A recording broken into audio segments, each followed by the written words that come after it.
Hello, my name is Ray Hughes, and I'm the interviewer for the Veterans History Project out of Washington, D.C., and the Cincinnati Hamilton County Public Library located here in Cincinnati, Ohio. And today's date is the 2nd of November 2015. And today we have the honor and privilege of interviewing George J. Thomas, a veteran of World War II and a resident of Cincinnati, Ohio. George, is it all right to call you George? Absolutely. George, if you would, we'll get some biographical information first. Where were you born and what was the date of your birth? I was born in Cincinnati, September the 18th, 1924. And where were you living when you were born? On Central Avenue, downtown. Downtown? Yeah. And what were your parents' names, George? My father's name was Joseph. My mother's name was Mary. And were your parents born here in this country? No, they were Lebanese. They were immigrants. Uh-huh. And when did they come to this country? In the early 1900s. Early 1900s? Yeah, around 1915, 1917, sometime around there. And was your mother also an immigrant? Yes, both of them were I see. immigrants. And what were your parents' names again? Joseph was my father, and Mary was my mother. And was Thomas her last name when they came to this country?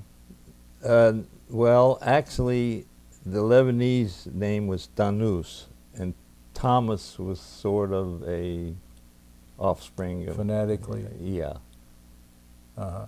And if you recall the television program Danny Thomas, Yes. he was Lebanese. Yes. But I doubt whether his name was Thomas. Yeah. Yeah. Very true. Yeah. Were your parents married when they came to this country? No, they married here. I see. Yeah. Did they come over at the same time? No, they came at different times. I see. Mm-hmm. And then your mother was living in Cincinnati also at the same time as your father was. Right, yeah. And what was her maiden name? Ferris. Ferris. Yeah. F-A-R-I-S? F-A-R-E-S. F-A-R-E-S. Yeah, Mary Ferris. Yeah. I see. And what did your mother and father do for a living? Did your mother? No, my mother never worked. Okay. My father came over here as a shoemaker. And I remember I was maybe 5 years old, and I went to a shoemakers union meeting with him. And it's one of the very distinct things that I remember from a very young age. And there was a redhead man standing up in front of the lectern and just pounding on that thing, just like the old union people were back then. And we weren't in there 10 minutes, and my father grabbed me by the arm, and we walked out. And I kind of looked at him, and I said, "Where are we going?" He says, "I'm not going to let anybody tell me what I can do." So he eventually went to barber school and became a barber. Ah, I see. And where was your father's shop at then? Well, he had a place on 14th and Vine, and we were living in Walnut Hills at the time. And to save bus fare, he worked at Eden Park. He walked from Eden Park down to 14th and Vine. So he had a barber shop there. He had one downtown at 3rd and Sycamore, and then he went and worked for a larger barber shop on 6th and Vine Street for quite a few years. I see. And that was his history. Ah, interesting. And did you have siblings, brothers and sisters? Yeah, there were 6 of us. 6 5 boys, 1 girl. Oh, 5 boys and 1 girl. One older than me, and the other 3 were younger. I see. 4, rather. Sir? The 4. We had 5 boys and a Right. girl. What schools did you go to? Grade school first, I suppose? Grade school, I went to a school down where the Union Terminal is now. I think it was St. Joseph's. Yes. And then from there, I went to a grade school on 12th Street. I can't remember the name of that school. And then from there we went to, we moved to up near Eden Park, and I went to Assumption School up there. And then from there we moved downtown on 3rd Street, and I went to St. X grade school. I see. I think before you said something that you lived down in towards the Bottoms or 3rd Street or something in Cincinnati. Right. Well, that's, yeah, that was about, I was 10 years old when we moved down to 3rd Street. I see. And that's around where you folks got acquainted with Buddy LaRosa, one of our... I never did know Buddy LaRosa. Ah, I see. He knew other members of your family, yeah. Well, no, I don't think he, I don't know what part of town he hung out in, but not in the direct area that I lived in. I see. I mean, I knew of him, but I never met him Right. back then. I see. And when did you graduate from high school then? In 1942. 19 I went to Woodward High School, yeah. Woodward High School. Yeah, I couldn't afford the $45 tuition for St. X. I see. So I went to Woodward High School. But my 8th grade teacher was trying to get me a scholarship, but it didn't work out that way. So I went to Woodward High School. Now, did you have any jobs or things like that while you were going to school? I started selling newspapers when I was 10 years old, and I sold newspapers up until through my freshman year at the UC, the University of Cincinnati. What corner did you have? Well, I worked, when I started, I worked on, I had a corner on Pearl Street. Then later on I moved up and I worked for a guy who had the corner on 7th and Walnut, across from what used to be Shillito's. Mm-hmm. Do you remember Shillito's? Certainly. That's where, okay. Yeah. I worked for him, and he was paying me $1.15 an hour. I mean, a week. Yeah, yeah. A week. And then eventually he quit, and then I had that corner for until I got out of high school, or out of no. From there I went to the telephone building, and I had that job until I finished my freshman year at UC. And So then I couldn't. I mean, I didn't have time for work, and then I was. So you, after graduating from Withrow, I think. Woodward. Woodward, I'm sorry. Did you start to college right away Yeah. Mm-hmm. at the University of UC, Cincinnati? yes. I see. And so you graduated in 1942, and I suppose you started. I September. started UC, and I was in there 6 months, and then I went into the service. I see. Got- Did you receive a draft notice, or did you join? No, I enlisted. Yeah. I knew I was going to be drafted very shortly. Okay. So. If we can, let's go back to December the 7th, 1941, when the Japanese. I remember the day Bomb. vividly. Yeah, I was going to ask you, do you remember what you were doing? And Yeah, I was with my friend's house, my best friend across the street. We were listening to the radio, and here we make this big announcement about World War. And I said, oh my God, what's going to happen now? So, you're 6 months into the University of Cincinnati, I guess, and you decide to join the military. Is that correct? Yeah, because I knew I knew I was going to be drafted probably within a couple of months. I see. And where did you go to join? Where did you go down and to enlist at? Well, it was I can't recall the building down. It was somewhere downtown. I see. But it was in Cincinnati. Yes. Mm-hmm. A lot of, and so you were enlisted in, and the date was on May the 29th? 29th, and yeah, and then I actually started in, I think, June, it says in there. Or that's on my, I looked on my discharge. So Yes. I actually enlisted on the 29th, and I went in June. In June. Did you go into the Coast Guard right away, or did you join the Navy? Or No, I went, when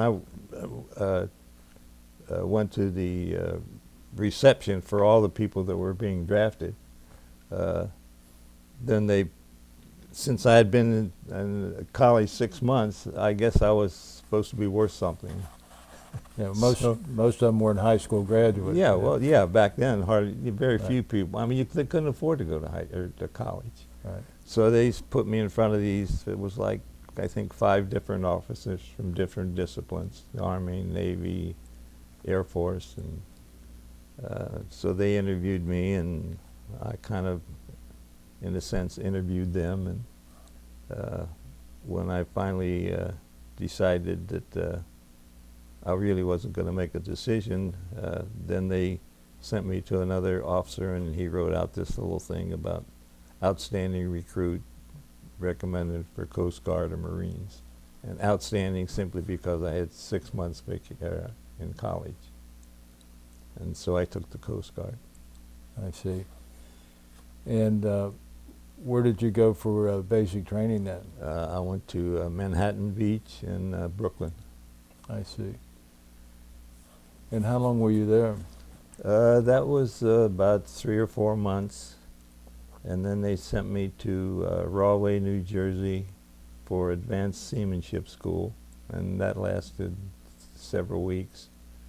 And then they sent me to Ellis Island, which was sort of a place where if they didn't know what to decide or where to decide to place you, you went to Ellis Island until they figured out what they were going to do with you. So when I got there, I was there probably several weeks. And the reason I was there so long, the base commander saw that I'd been to college for 6 months. He said, "Would you be interested in going to the academy?" So I said, "Well, yeah." So he nominated me to take the test, and there must have been 300 or 400 guys there. So I didn't make that.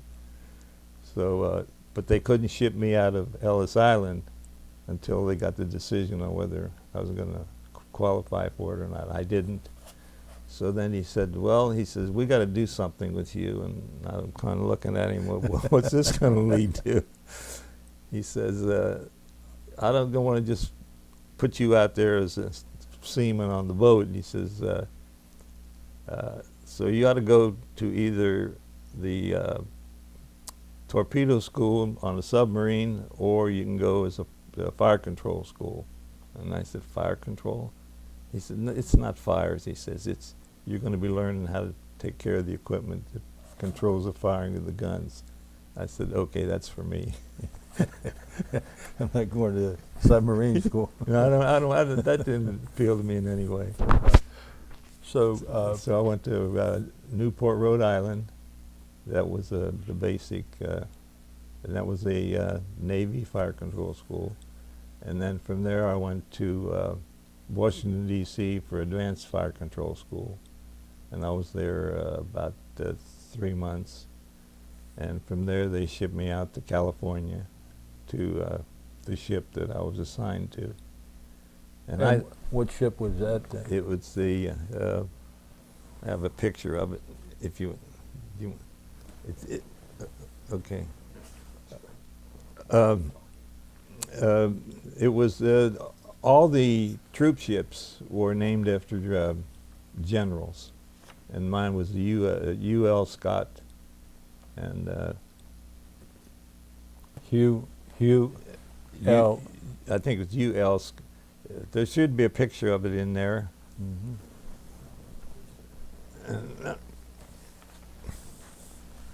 And also, there's also some literature in here that I don't know if you'd be interested in it or not. But that's the name of the ship. And that's some history for that, and there's some more for information on the ship. If you would, so you're in fire control, Right. and seaman, so to speak, I guess. Well, What was the official name of your job? I was a fire controlman. Fire control. Yeah. Explain what that means, though, and what you? Well, that was the beginning of the computer era. We had a computer that we would put data in, and the way it would work is they would fire one shot at whatever the target happened to be, and the officer would be standing up on the deck, high up on the ship, and he would make a correction, up or down, left or right, and he would send that signal down to the gun, and there'd be a guy on the gun that turned a wheel like that to bring it up and down, right and left, and he would follow a dial. The signal came from the fire control equipment up on the higher part of the ship, send it down electronically to the gun, and he would just rotate it in whatever directions until his pointer hit the point on the dial, and then they would fire the shot. And it was relatively crude, but it was the beginning of the computer era. And where were you at in this operation? I would be up on the deck. You're the one sending? No. My job was just maintaining the equipment, Okay. and that was it. It had nothing to do with the firing of the equipment. If something went wrong during the process, then it was my job. And there were actually 3 of us. There was one fellow that was over me, and he and I were the only ones who went to school. And then we had a seaman who was on the ship who was interested in that, so we needed one more person, and he was at the bottom of the barrel, so to speak. But he wanted to learn. You were responsible for keeping it operating efficiently, Right. properly. Yeah, I would. Yeah. That's all I did every day. I'd go around to every gun, check all the equipment. Do you remember the guy's name that you were working with? Yeah, his name was, I have a list here. His last name was Yao. Yao? Yeah. I don't know what, he wasn't Jack Yao, right there. Last name was spelled Y-O-W. Yep, that was him. That's an unusual name, isn't it? It is. You would think he would be Oriental, but he wasn't. Jack Randleman. He's from North Carolina. Yeah. Yeah. He was a great guy. And did you spend most of your time, your whole tour with Jack Yao? Well, most of the time he would be one place and I would be another place. Now you were at this time you were on the U.S. Scott. Right. Did you stay on that ship? Yes, I was on that ship until after the World War the war ended in Europe. I see. We spent initially we were out in the Pacific. Then when the war in Pacific ended, we went over to Europe. We made 2 trips to Europe, and then when the war ended there, like I said before, they were going to go to China, and I was really looking forward to that until I found out that there were going to be no guns on the ship, so there was no use for me. So they sent me on my way. So let's go back now to when you went to California. Where at in California did you go? I think I first went to San Francisco. Okay. But we would go out in the Pacific on all of our trips, and sometimes. Is that on the Hugh Scott at this time? Yes, all the time. But sometimes we'd come back in to San Diego. So it was either San Diego or San Francisco, mostly San Francisco. And when you say go out into the Pacific, are you talking about an extended period of time, or? Oh yeah, well, you know, we hit up practically every island in the Pacific. We went as far west as the Philippines, and as far south as not quite to Australia. So we covered quite a bit of. And this is what year is this in time frame? That would be. Let's see. There's an agenda right here. 44, I think it was. Yeah, April the 3rd, Here's the list. That's all the places that we visited in the South Pacific. April the 3rd of 44. 1944, That's, right. That's when we started. And you departed San Francisco on 10 April of 44. Right. That was probably the shakedown cruise. Yes. And your second cruise, it says New Caledonia, French Right. possession. Yeah. Yeah. And what? So that's our agenda right there. Uh-huh. And were you involved in any invasions or anything of that No. nature in the No. Pacific, or under fire any time? No. George? The only time that we may have had maybe a situation was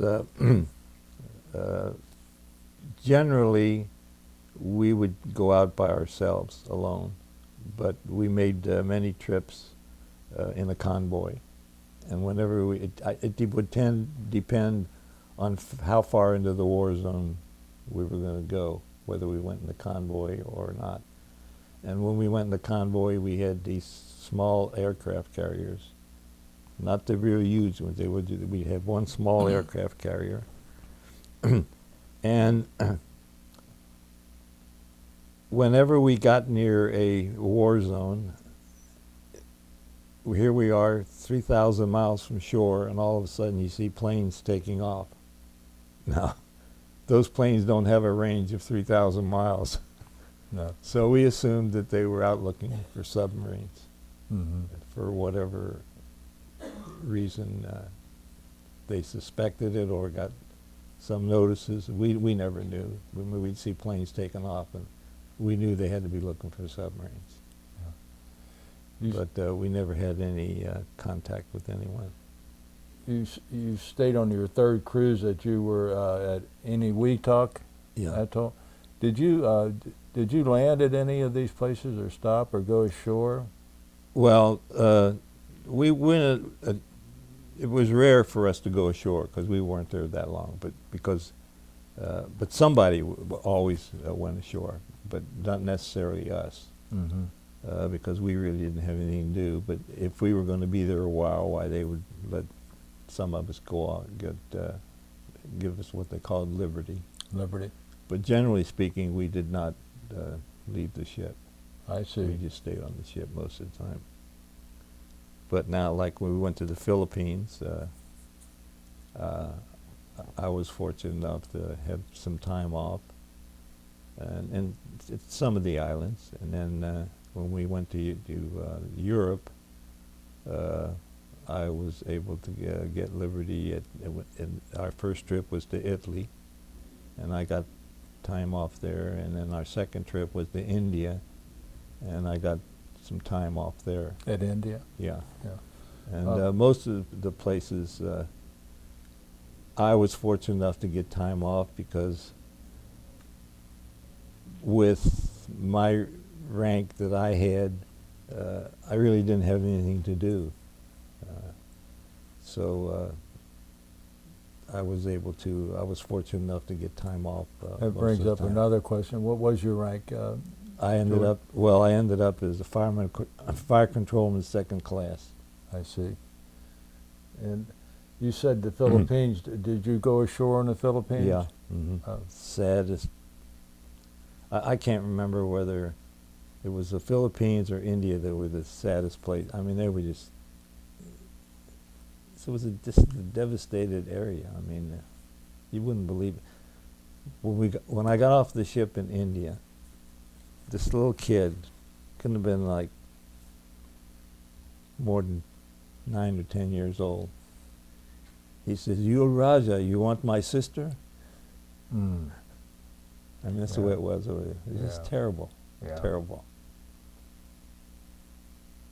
It was. Do you remember what city that was in India? That was Calcutta. Calcutta? I think that's in there. Yeah. Yeah. That was the last trip that we made. Yeah, Calcutta, right there. Yes.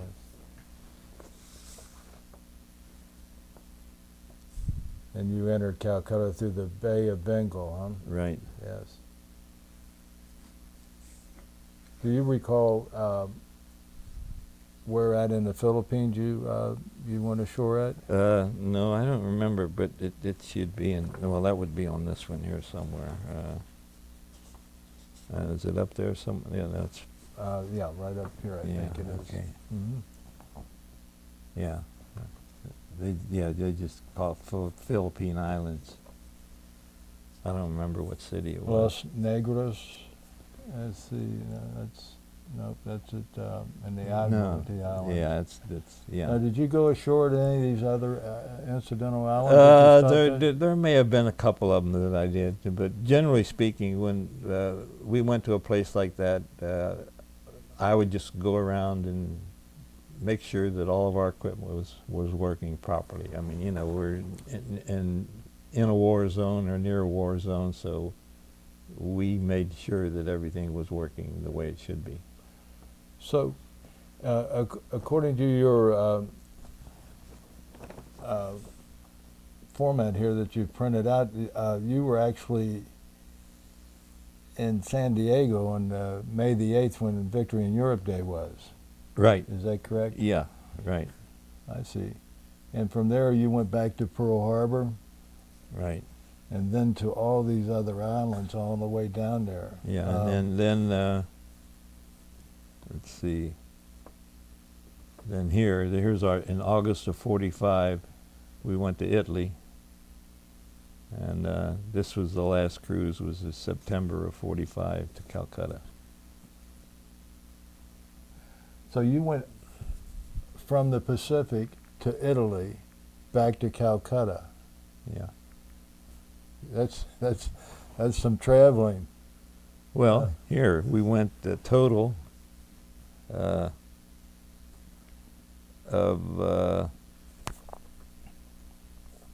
total distance traveled equivalent to 5 round-the-world trips. 121,998 miles, all told. My goodness. The ship that you were you on the Hugh L. Scott the entire time you were in the Coast Guard? Yeah. And right. how big a ship is that? It was, I think, about 500 and some feet, 535 feet long, something like that. Now, some ships have different titles, like APA or something like that. Ours was AP 136. AP 136? Yeah. And that means attack personnel? Or I don't know what it meant. All I know it was AP 136. Uh-huh. I should have a picture in here. A couple of pictures. Yeah, here they are.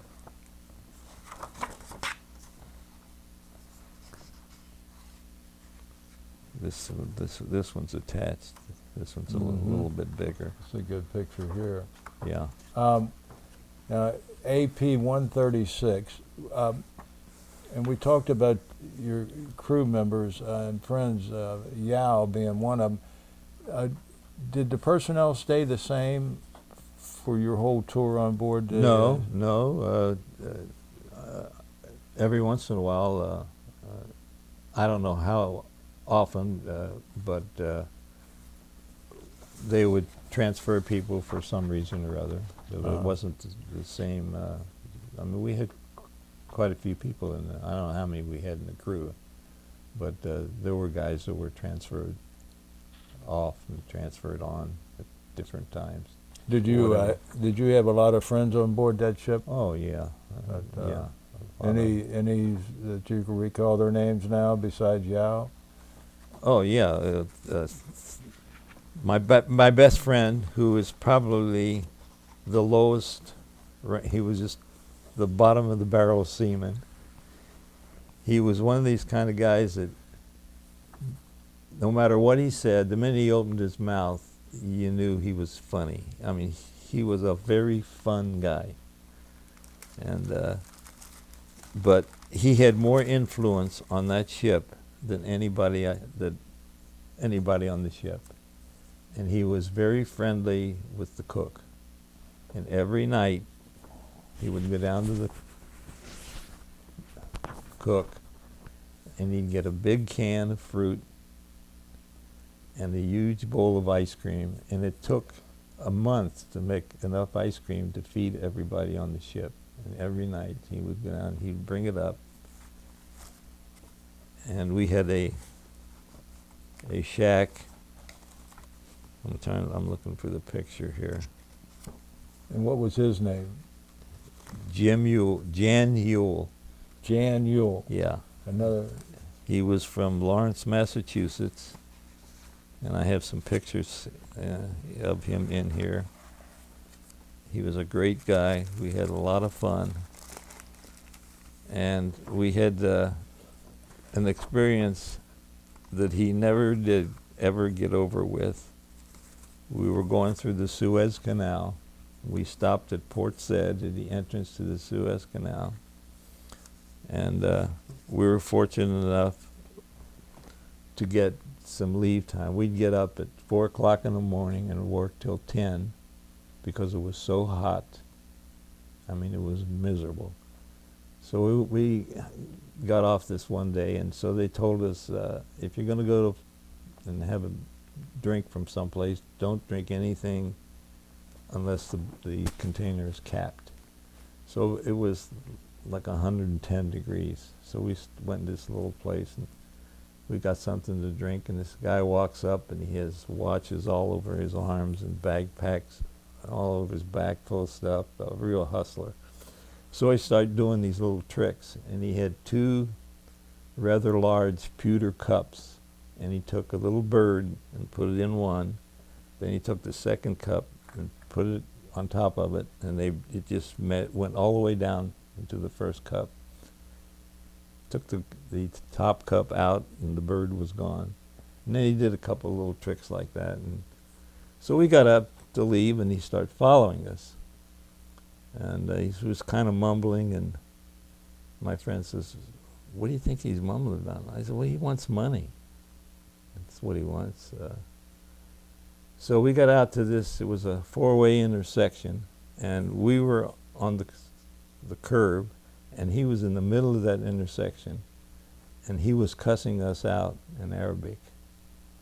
So I turned around, and I insulted him with the worst insults that one Arab could make to another. And he just dropped his bags, everything. He was so dumbfounded. He couldn't believe it. Here this American soldier is cussing me out in the worst insults that you could say to a man. You know, we didn't cover that part. So you spoke Arabic? Oh, yeah, yeah. I see. And you learned that from your parents, of course. Yeah. It's too bad I never kept up with it. Well, he had to be shocked beyond belief. Absolutely. My friend says, "What did you say to him?" I said, "Nothing. I just insulted him with the worst insult." And you know, they had their picks of the kind of insults. Depending on what level you wanted to throw at a guy, that would determine which insults you picked out. And one of the worst ones you could say was, "You have bugs in your beard." And I really let him have it. Oh. But he was dumbfounded. I can only imagine, yeah. And that's in Egypt. That was in Port Said, right at the Said. entrance, at the Suez Canal. Said, yeah. Oh. Any other interesting stories like that where you were on shore? No, that was probably the most. What about Hawaii? Did you get downtown and? Oh yeah. Well, every time we left, we always stopped at Hawaii on the way out and on the way back. And it was for a lot of different reasons. Usually, probably taking off some merchandise, bringing from the States to Hawaii, and then maybe letting off some people, some soldiers or whatever in Hawaii, because a lot of them, they had a big area there where a lot of the people that were in the war would just let them off into Hawaii to recuperate from their experiences. Mm-hmm. So we stopped there all the time, going and coming. every trip. Did you get downtown and Oh yeah, Honolulu and yeah, stuff? yeah, Did you enjoy that, or? yeah. It was a beautiful place. I see. What about some of these other islands like They were. Caledonia or New That was Caledonia? just terrible places. Is that right? Yeah, a lot of them. Most of them, they slept in nets because of the bugs. Mm-hmm. You know, the people, the soldiers there. I mean, the conditions were just terrible. I mean, I felt very fortunate that I could always go back to the ship and go to my bunk. So you went through the Straits of Gibraltar, of course. You stopped in Right. Naples, Italy. Yeah, in Naples, Italy. What about going downtown Naples? Did you go down there? Yeah, yeah. That had to be. The thing that I still remember about Italy was a ship, just part of it sticking out of the water, sunken ship. Mm-hmm. From the invasion. Yeah. Yeah. Actually, there were a couple of them, but it was a nice experience. Naples had to be kind of depressing, though, wasn't it? Oh As far- yeah, yeah. Well, these buildings were, just half there, Mhm. being bombed, and a lot of destruction.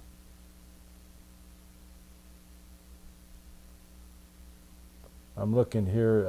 I see also that you stopped in Ceylon, Colombo. Yeah. Yeah. No, yeah, that's on the way to Calcutta. Yeah. Yeah, that's in Now that's an island in the yeah, right. just off the coast of India. Right, yeah, it's prior, you hit Ceylon before you get to India. Did we have a naval base there or what? I don't know. Um, I would think we probably had something there. you didn't go ashore while you No, were there. no. I forgot to ask you when you joined the Coast Guard. Had you met your wife yet at that point? No, I No. didn't meet her until after the war. Until after the war. Yeah. Okay. So when were you discharged then, and where were you at when you were discharged? Well, when they went to China, they sent me back to Ellis Island to decide what they were going to do with me. And they decided to send me down to Mobile, Alabama. And all I did down there was they were bringing in these ships that were loaded with 500-pound bombs, and they were taking them off the ships for storage. And all I did was sort of hang around and monitor the situation and look and see if everything was okay. And that was it. And I was there probably a couple of months, and then they sent me to Detroit to be discharged. Oh, is that right? Yeah. And when were you discharged? The date, so to speak. It's on there someplace. Let's see. I think I gave you your paperwork. There it is. Yeah. What we show here is April the 9th of 46. Right. And you're in Detroit when they discharged I was you. discharged in Detroit, and I had relatives in Canada who I used to visit when I was a very small child. And when I was very small, I'd go up there and I just loved Canadian bacon. So when I was discharged, I went to my, I had two aunts and uncles there. Well, actually three, but two of them were the ones that I visited when I was like 8 or 9 years old. So anyway, my aunt would fix me. I was there 3 days, and she would make me Canadian bacon whenever I wanted it, always for breakfast, sometimes for dinner. and I'd sit there with my uncle, and he'd peel oranges for me. All as long as I could eat oranges, he'd sit there and peel them for me. But two of my uncles owned grocery stores, and when I was a kid, I used to stand in the front of the store that my one uncle had, where he had a peanut display, and I stand there practically the whole day and eat peanuts. What city in Windsor. Windsor, right across the river. Right across from Detroit, yeah. Yeah. Why did your ship go to China? I don't know. I never. And why did they take you off of it? And put Well, because they were taking all the guns off.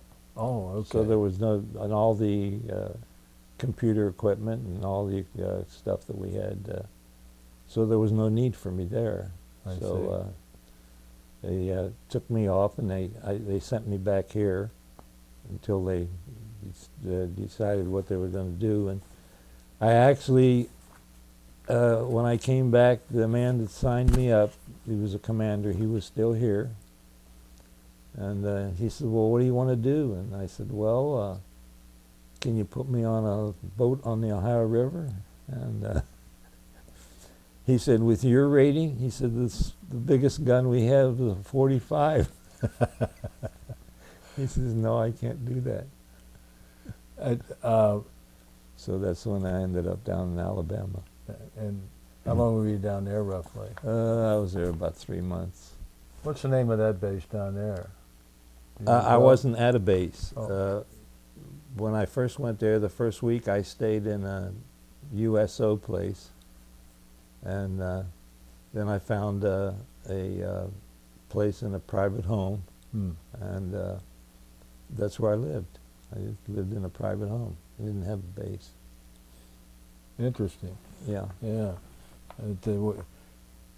Because isn't there a big naval base there?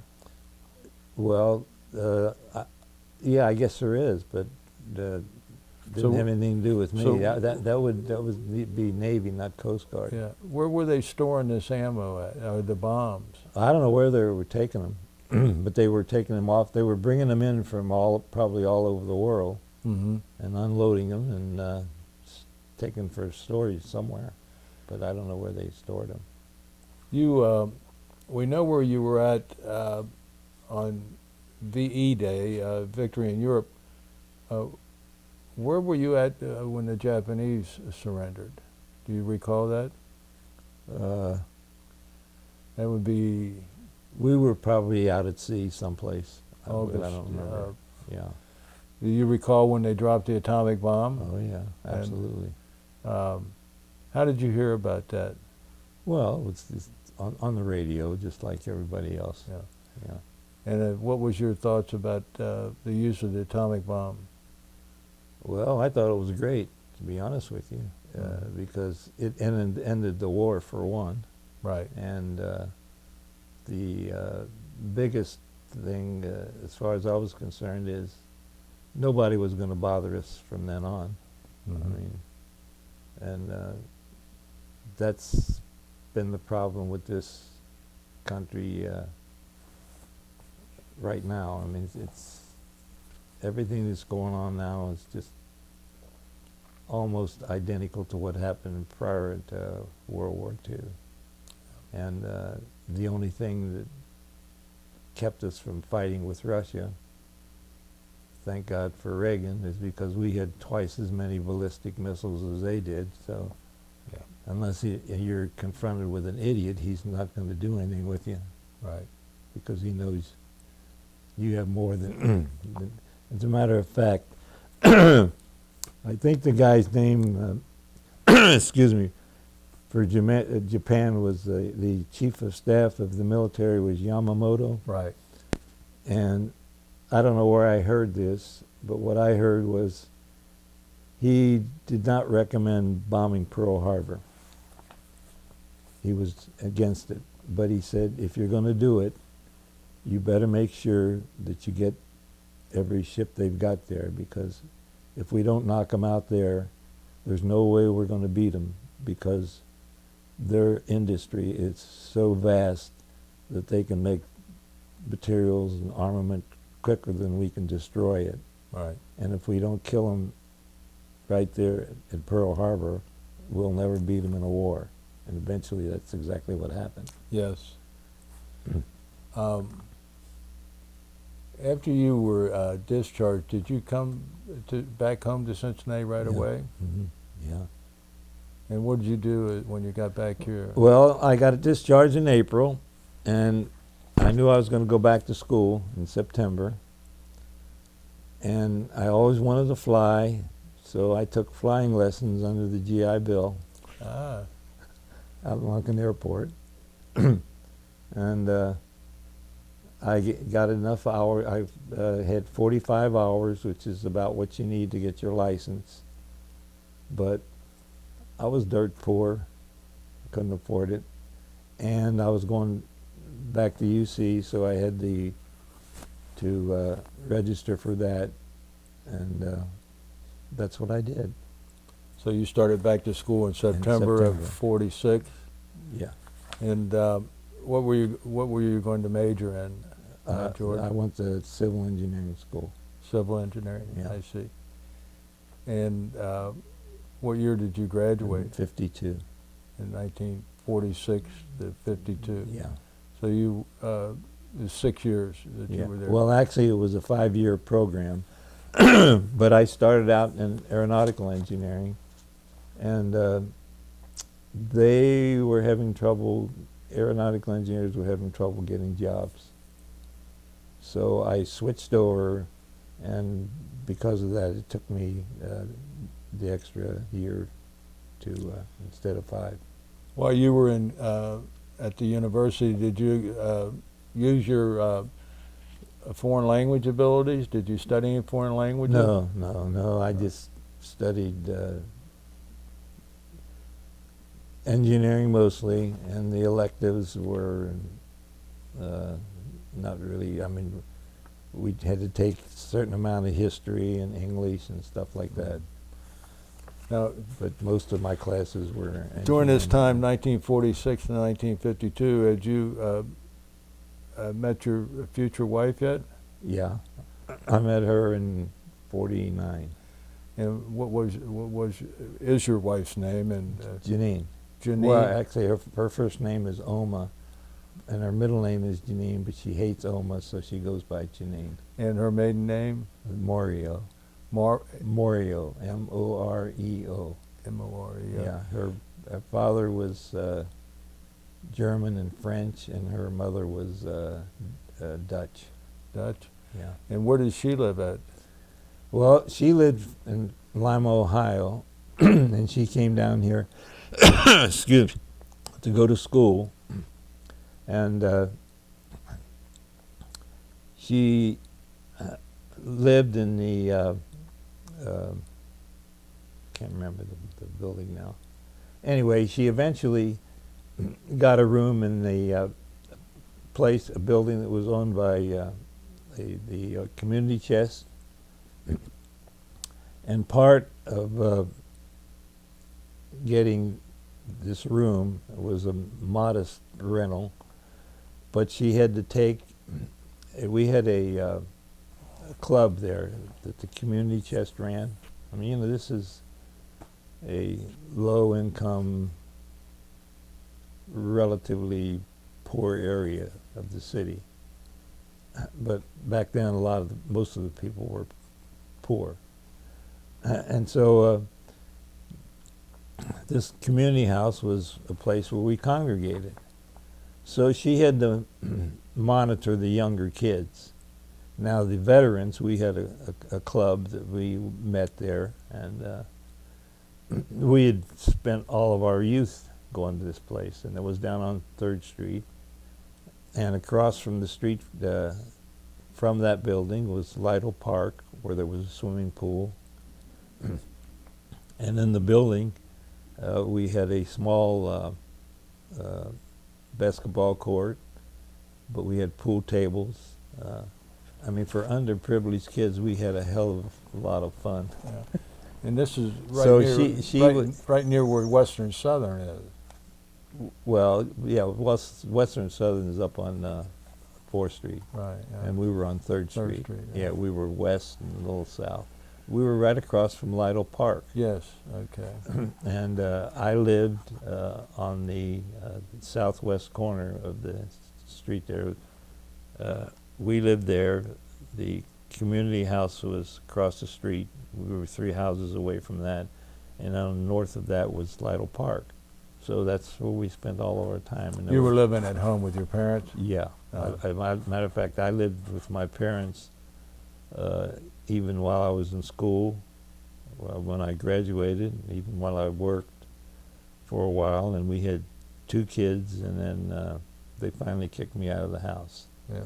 Not really, but Well, that's- you met your wife, yeah, Janine? she was she kind of overseed like a chaperone for the younger kids, and but the older guys, we would go in there and we'd play cards or shoot pool, and that's how I met her. So you met her in 1949, and U.S.S was at the same location it is now. So how'd you all get to school every day? By bus or walk?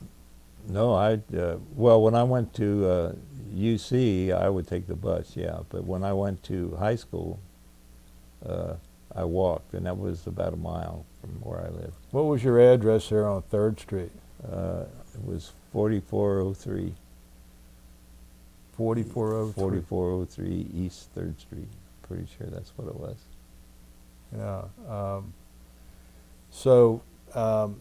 What was Janine majoring Well, she in? came down, she went to a fashion design school, and I think it was up around somewhere in Midtown. I can't remember exactly where it was, but she came down here for that. Now, was she enrolled at U.S.S also? No. This was a private school for fashion design, and that's that was I think a 2-year program. I see. So when did you folks get engaged? Or Well, we how never did really got engaged. We just all of a sudden one day after we were going, about 2 or 3 years we went together, we decided to get married, and I was still in school. And when did you get married? What was the date? In 1951, April 21st. April the 21st, 1951? Yeah. And you're still living at home? Yeah, I was still With your parents? With my parents. We had 2 children there. And what were their names? Well, Mark, my oldest one, he was born in April, about a year after we were married. Mm-hmm. And then my second son, Greg, was born in 1953, around Christmas time. They were not quite 2 years apart. And so you graduate from the University of Cincinnati in 1952? 52, yeah. And what was your first job then? The first Or job. when did you go to start to work too? Well, the first job I had was the contractor who was building apartment buildings out in Oakley, and that really wasn't what I wanted. So I was only there a month, and then after that, I went to I worked out at the Fernald Atomic Energy Plant, and I was there from until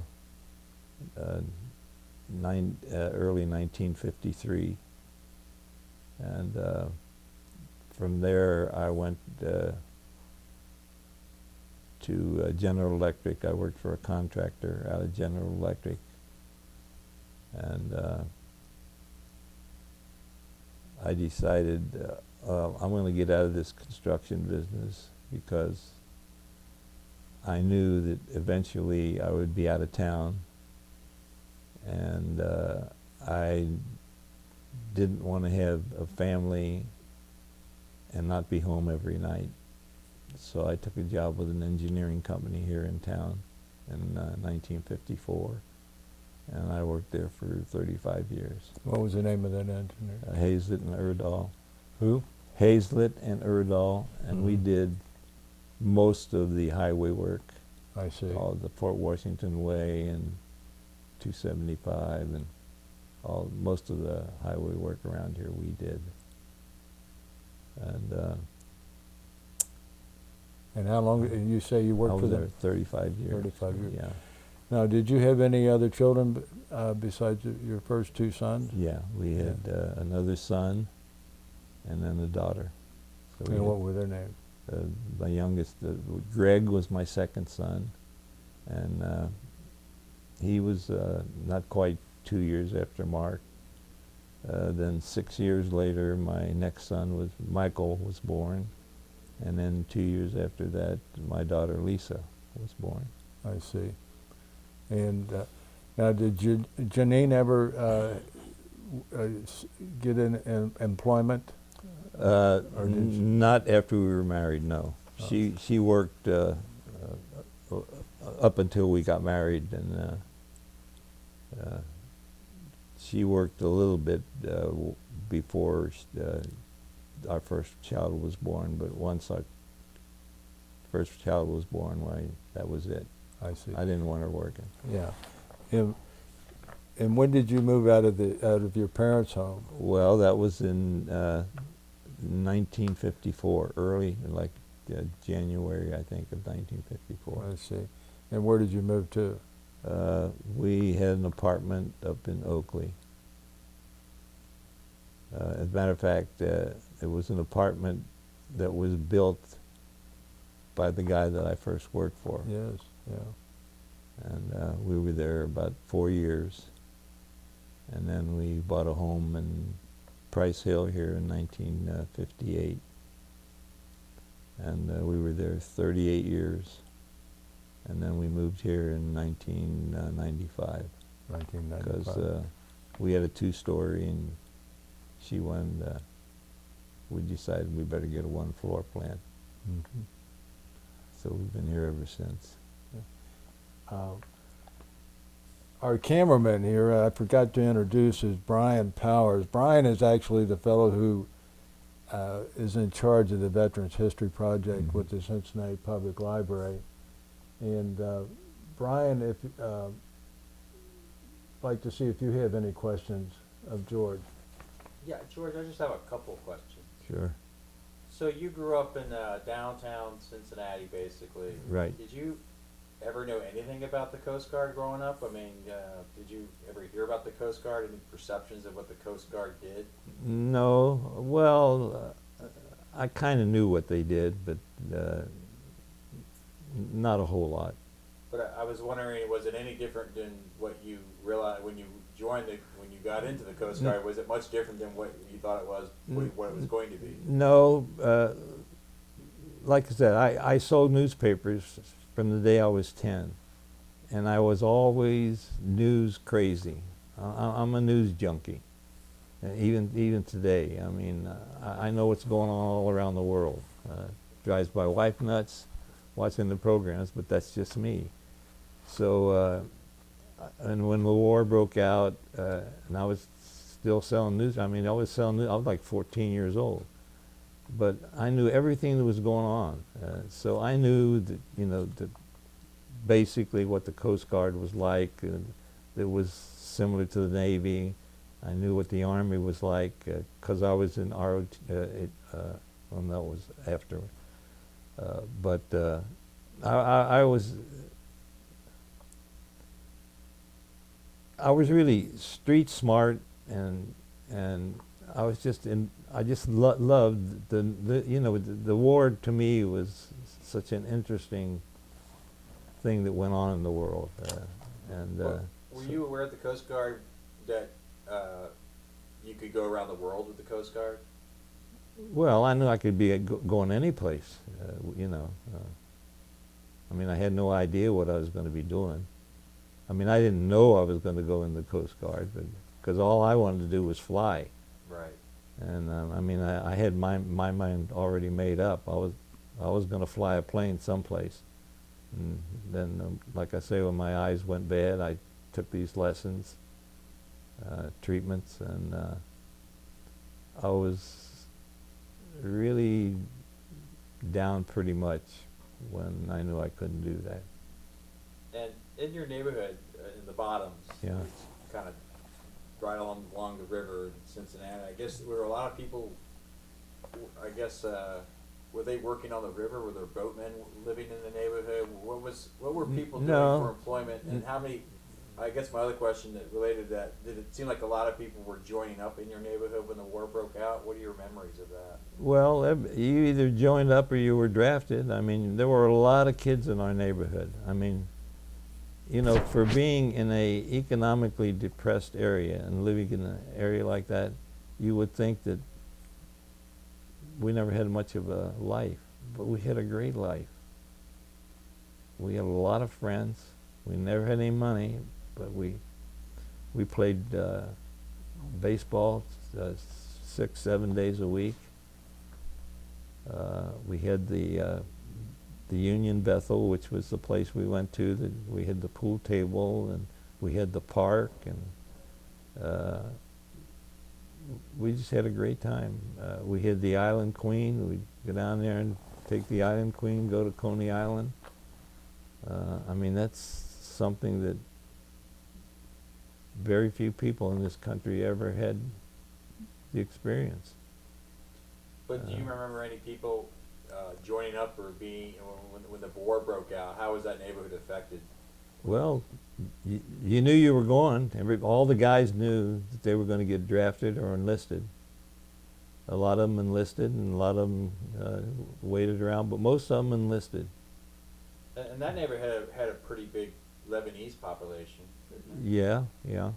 Were most people in that neighborhood, would you say they were, a lot of them were sons of immigrants, like you were a son of immigrants? And was that No, they weren't. Well, they were from, I mean, you know, we had Irish, we had Germans, we had just every nationality possible. And, but we just had a great time. I mean, I never felt, I mean, we were poor, but I didn't know it. I mean, all I knew was, you know, on the weekends my dad would give me a quarter and we'd go to a movie and get some popcorn and something like that. But we just had a wonderful time, and we stayed friends forever. And that's the big void in my life now, that they're all gone.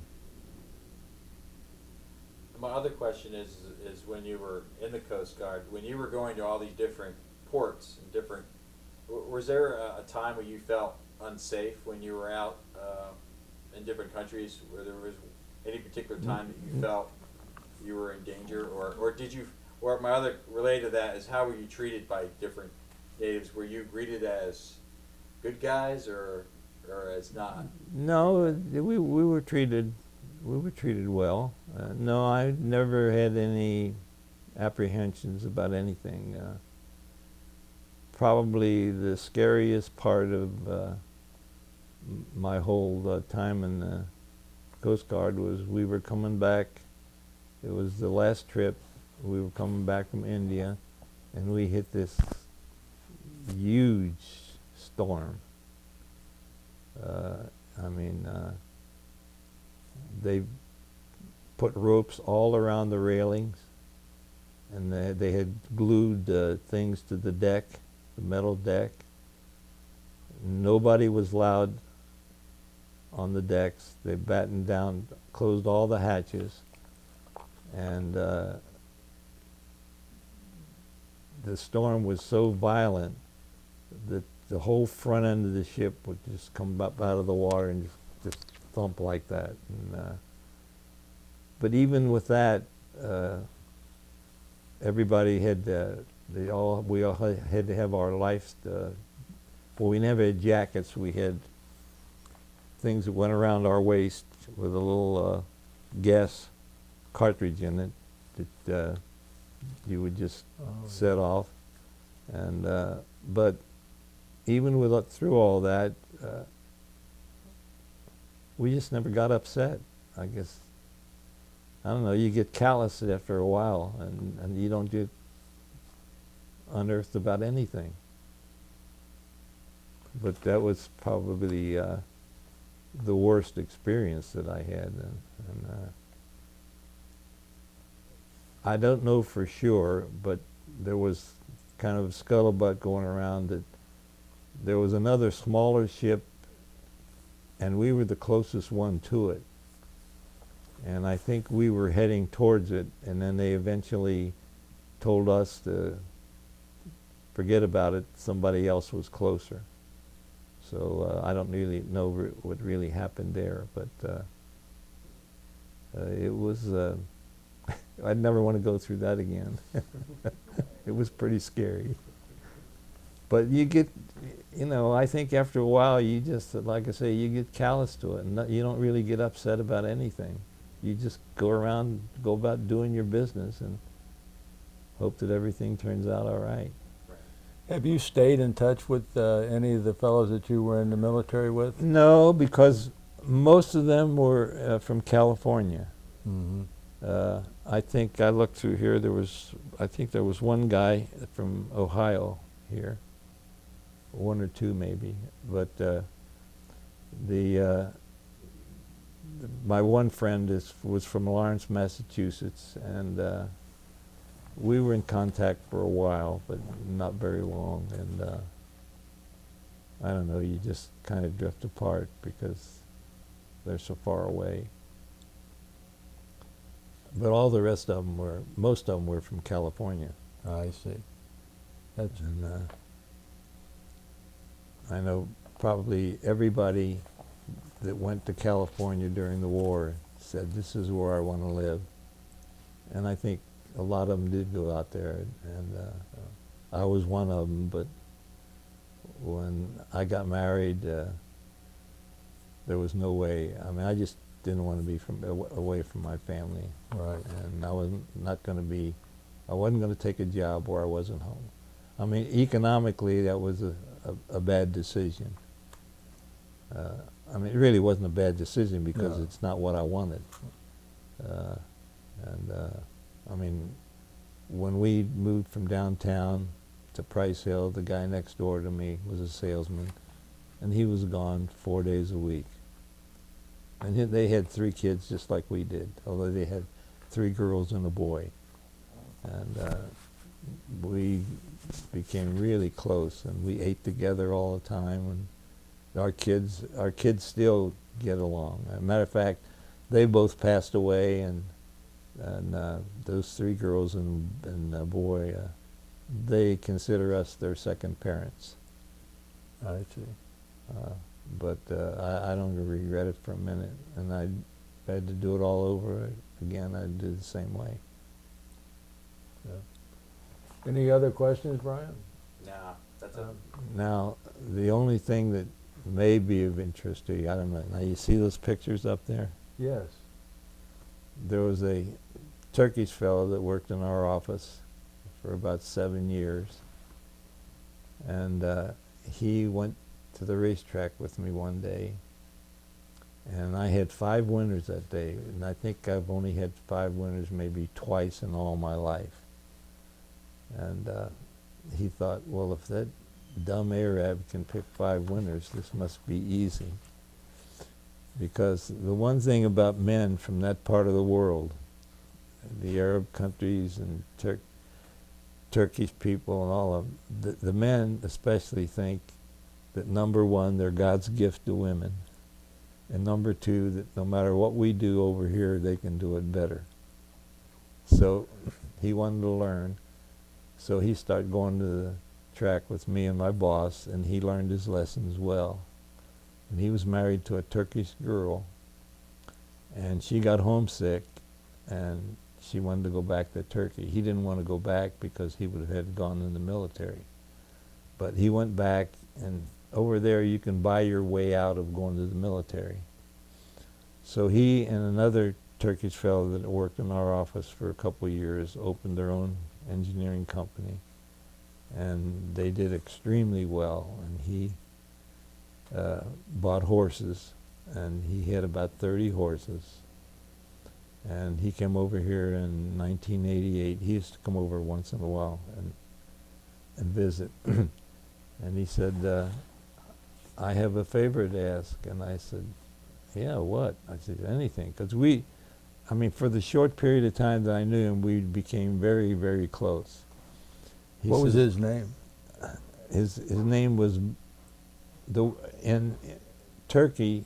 They accent the last syllable, but in the Arab world, his name would have been Muammar, but in Turkey they call him Mamar because they accent Mamar. the Katapshi. That was his last name, and he said, "I have a horse that I think's going to run in our big race, like the Kentucky Derby over there, in 2 years." And he said, "I want to name him after you." And I said, "Well, that's okay. What's wrong with that?" And I said, "What are you going to name him?" He says, "George Tomas." I says, "Oh, come on. How about George the King or something like, something with some Z? No. I want, okay, fine." He says, "And I want you to come over." And I said, "Oh, okay." And I had no intention of going over there. Well, he came over in 1990, and sure enough, the horse was entered to run this big race, and he lays out the whole racing program for like several months. He says, "Now I want you to come over and stay for the whole season." And I said, "You're crazy. I'm not going to do that." So anyway, we went over there, and we were there 4 weeks in Turkey. And then he said they owned a couple other businesses. One of them was travel agency. He says, "My gift to you for coming over will be a week in Greece." So as long as we were in Turkey, his travel agency picked up the money. Like, it picked up the bill. They paid for our flight to Greece. But while we were in Greece, we had paid, but it was dirt cheap over there because the dollar was much more valuable than we had a hotel room for $60. We got all 3 meals and everything for $60. But anyway, so I go over there and I got off the plane. He said, "How do you feel?" And I said, "What do you mean?" I said, "I feel fine." He said, "You don't have jet lag?" I said, "No." He said, "Okay, I'll have my driver take the women home and we'll go to the racetrack." I said, "Fine."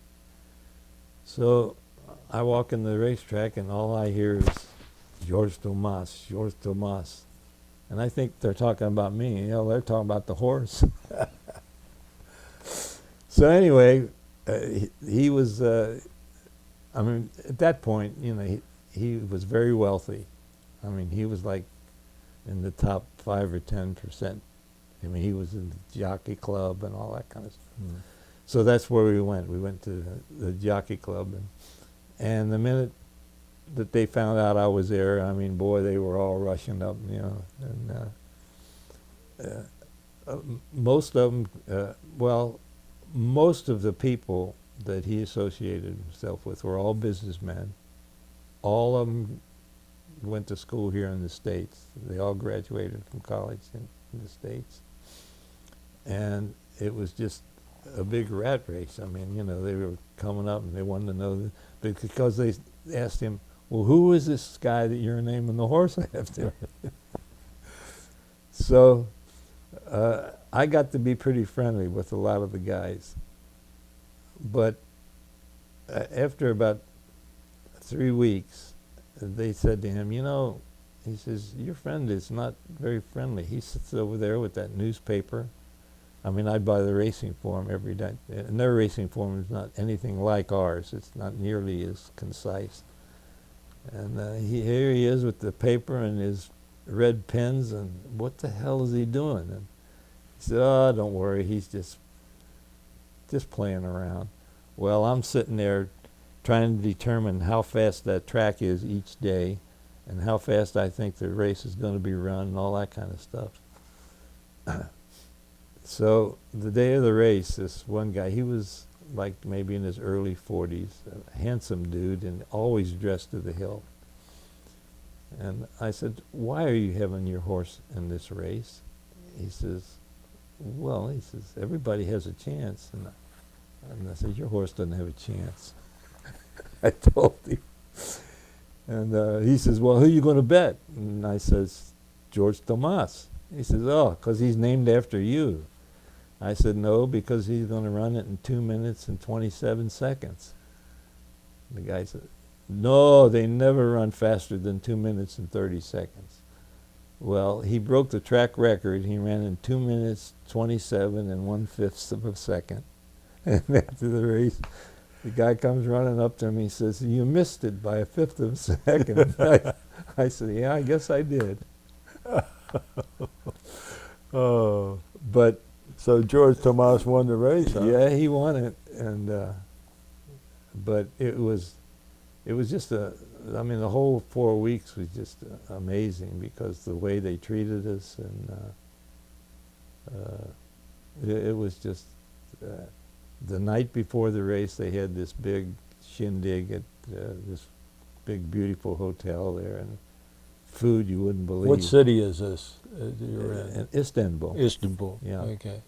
And my wife and I are dancing on the floor, and we're talking to each other, and then all of a sudden we hear all this clapping, and we turn around, and there was nobody else on the dance. They'd all slithered off of the dance floor, and there we are, and they're clapping. I mean, it was like I was, you know, some kind of a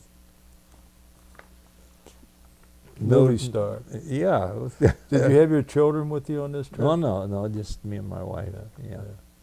But it was a great time. I mean, I can only imagine. Then the night before we left for Greece, they were having an international racing convention at one of the what used to be one of the I don't know what you call them back in the 1500s, but one of the places where it was where one of the sheiks or whatever they call them had his horses there, and they had this big, beautiful place, and they had a huge orchestra, and they had a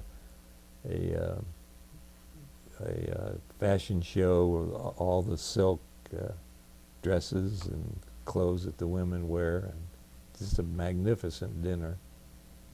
And it was just You know, a great. you being in Turkey there just made me think of a question. What religion were your parents? Catholic. Catholic. Yeah. Now most Arabs are Muslim. Yes, that's. Yeah, but we're. Now, Lebanese are considered Arabs. Oh, absolutely. Yeah. Okay. Yeah.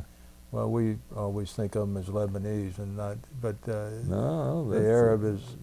Yeah, we're all part of it right there in the Arab, right in the middle of the Arab world. Yes, and so your parents were Christians. Yeah. Any particular name for that sect of Christianity? Well, yeah, we had what? Oh, okay. She's going to the. All right.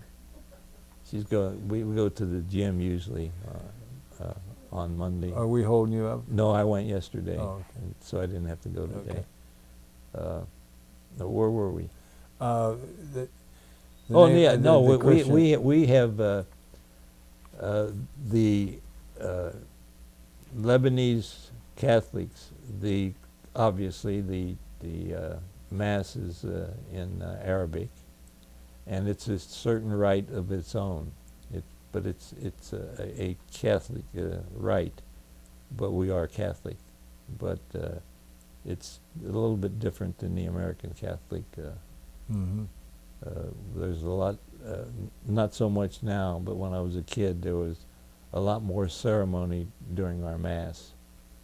And on the midnight Mass, it was like 2.5 hours. And is communion celebrated the same way? Same yeah, procedure? yeah. as And, the and regular- there's a Arabic church here in town. As a matter of fact, there was one downtown on 3rd Street that was just a couple hundred feet from where I lived, and that was down there for a long time. And then when they took that for Fort Washington Way, why they moved up to Walnut Hills. And is it still? And yeah, it's still going. Yeah. Mhm. Now, do they conduct their services in Arabic or? Well, they used to, because we always had a Arab priest. But in the last, I guess probably 25 years, we've had 3 or 4 different priests. We had a young priest one time. One of his parents was Arabic, the other was Irish, and now we have a black priest. Mm-hmm. But up until those, prior to that, why, we had Lebanese I see. priests. Brian, do you have any other questions? Anything else you want to add, George? No, that's about it. That's my life story. Well, I'd like to take this opportunity to thank you for this interview and to thank you for your service to our country during World War II. It was an honor, believe me.